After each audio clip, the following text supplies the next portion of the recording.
가장 어려운 유형 1단원 순열을 이용하는 경우의 수. 순열. 확률은 크게 4가지 파트로 나뉘잖아요. 첫 번째 그냥 순열. 그 안에 중복 순열이 있는 거고, 두 번째 조합. 그 안에 중복 조합이 들어있다. 기호를 먼저 생각해보면 순열은 NPR. N개 중에서 R개를 선택해서 순서대로 나열하는 거고, 얘는 N부터 R개의 숫자를 1씩 빼가면서 곱해주면 돼. 그래서 식으로 나타내면 N 팩토리얼을 N-R 팩토리얼로 나누는 것과 같다. 그 다음에 중복 순열이라는 거는 N개 중에서 중복을 허락해서 R개를 뽑는 거, N-파이 R이라고 나타내고요. N부터 R개를 N을 R번 곱하면 돼. 즉 N의 R승으로 계산할 수가 있고, 조합은 NCR, 청수당번 R명 뽑는 거랑 똑같죠. N명 중에서 R명을 그냥 순서 상관없이 뽑기만 하는 거야. 그럼 얘는 어떻게 생각하냐면, 일단은 N명 중에 R명을 뽑아 순서대로 나열하는 것처럼 순서대로 나열하는데, 즉 N 팩토리얼, N-R 팩토리얼로 똑같이 얘를 구해주고 나서 순서대로 나열하는 게 소용이 없기 때문에 R 팩토리얼로 나눠주는 거죠. 순서를 생각하지 않기 때문에 R 팩토리얼로 나눠주면 돼. 그러니까 즉식으로 나타내면 N팩을 N-R 팩으로 한 번, R 팩으로 한 번 나눠주면 된다. 그 다음에 중복 조합은 가장 어려워하는 거고 한 번에 계산할 수가 없죠. N개 중에서 R개를 중복을 허락해서 뽑는데 순서대로 나열은 하지 않고 뽑기만 하는 거야. 그럼 얘는 H로 기호를 쓰고, 얘는 계산하는 식이 없기 때문에 N 플러스 R 빼기 1C R로 바꿔서 계산한다. 뒤에 가서 다시 설명할게요. 자, 그래서 밑으로 내려가서 순열에는 뭐가 있냐? 어려워하는 게 짱 어려운 유형이니까 기본적인 게 없고 조금 어려운 것들이 있겠지? 중복 순열. 얘는 예를 들어서 기명투표 같은 애죠. 기명투표. 투표용지에 이름이 써 있는 거야. 그래서 만약에 후보가 A, B고 유권자가 A, B, C, D, E일 때 유권자의 투표용지에 이름이 써져 있어요. C, D, E. 보통에 우리가 하는 투표들은 무기명 투표, 이름을 쓰지 않는 무기명 투표이기 때문에 결과적으로 A가 3표가 나오고 B가 1표가 나오는, 자, A 2표라고 할까요? A가 2표가 나오고 B가 1표가 나오는 경우는 그냥 한 가지의 경우로 치지만, 여기서 중복순열 기명투표는 지금 C가 A를 뽑았냐 D가 A를 뽑았냐가 서로 다른 경우가 되는 거기 때문에 A, B의 경우와 A, B, A의 경우와 B, A의 경우가 모두 다른 경우예요. 그렇기 때문에 얘는 C야 너 못 뽑을래 2가지, A, B 2가지, D야 너 누구 뽑을래 2가지, E야 너 누구 뽑을래 2가지. 그래서 2의 3승계로 계산을 할 수가 있다라고 이야기를 했어요. 자, 그다음 원순열.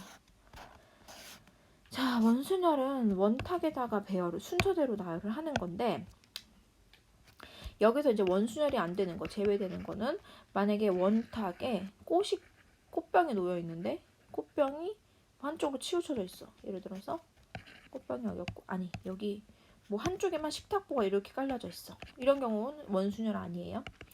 또 이렇게 네모진 탁자에 6명이 둘러앉을 수가 있는데 이쪽에 창문이 있대. 이거 많이 봤죠? 창문 있는 경우 이것도 창문의 위치 때문에 모두 다 다른 자리가 되기 때문에 얘는 원순열에서 제외가 된다라고 생각을 해주시면 돼요. 그 다음에 자, 그럼 예를 들어볼까? 3개를 나열하는데 3명을 안 쳐요. A, B, C, A, B, C, A, B, C 이렇게 3가지 경우로 생각해보자. 자, 지금 A를 기준으로 했을 때 A의 왼쪽에 B, 오른쪽에 C가 앉았어. 얘도 A의 왼쪽에 B, 오른쪽에 C가 앉았어요. A의 왼쪽에 B, 오른쪽에 C가 앉았어. 그럼 A의 입장에서는 이 3가지가 모두 다 같은 경우가 되는 거야. 이게 원순열이야. 그러면 원래는 3자리가 있으면 3자리에 3명을 나열하는 방법의 수는 3p3이잖아요. 즉 3팩토리얼인데 여기서 중복되는 경우가 이렇게 세 가지씩 존재한단 말이지. 그래서 곱하기 3분의 1을 해줘야 돼요. 즉 시작점이 될 수 있는 자리의 개수 3개만큼 나눠주면 정확하게 중복되지 않고 원탁에 둘러앉히는 경우의 수를 구할 수 있다. 그래서 NP, N명 중에 N명을 원탁에 앉힌 다음에 자리의 개수만큼 나눠주면 되고요. 그래서 결과적으로 n 팩토리얼을 n으로 나누는 n-1 팩토리얼로 계산을 할 수가 있다라고 생각해 주시면 돼요. 그 다음 같은 것이 있는 순열의 수. 아주 간단하게 얘기를 하면 만약에 이런 경우가 있죠.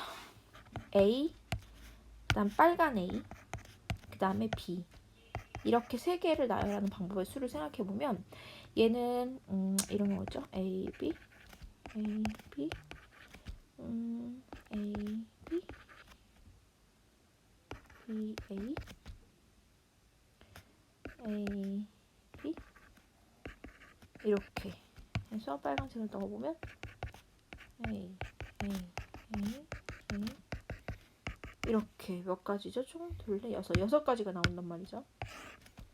6가지 경우의 수가 있는데 얘가 빨간색 A가 아니라 그냥 같은 A라고 생각해봐. 똑같은 A라고 생각해보면 중복되는 경우가 얘랑 ABA랑 AB 얘랑 같은 경우고 또 AAB 얘랑 같은 경우고 또 BAA랑 BA 얘랑 같은 경우잖아.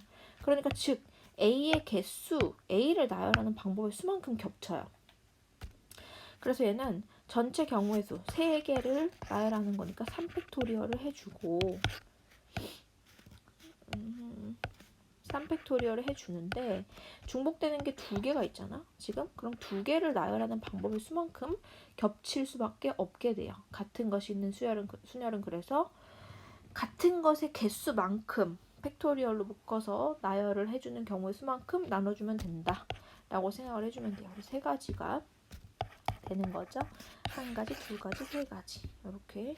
자, 근데 여러 개가 겹쳐 있어. 예를 들어 A가 2개, B가 3개, C가 4개가 이렇게 있다 라고 하면 전체가 5개, 9개죠? 9개를 나열을 하는데 A 2개는 순서 상관없으니까 2팩, B 3개 순서 상관없으니까 3팩, C 4개 순서 상관없기 때문에 4팩토리얼로 나눠주면 경우의 수를 구할 수 있다라고 생각을 해주시면 돼요. 그 다음에 최단 경로는 피지점을 지나야 되는 경우가 있고 지나지 않아야 되는 경우가 있어요. 뭐 공사를 한다거나 했을 때.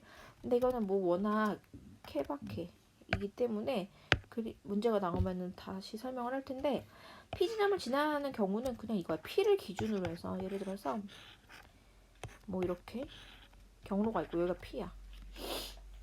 여기에 이렇게 내가 A라는 지점에서 B지점까지 가는데 반드시 P라는 지점을 통과해서 가야 된다 라고 하면 이 겉에 있는 요런 뭐 길들은 신경을 쓸 필요가 없어요.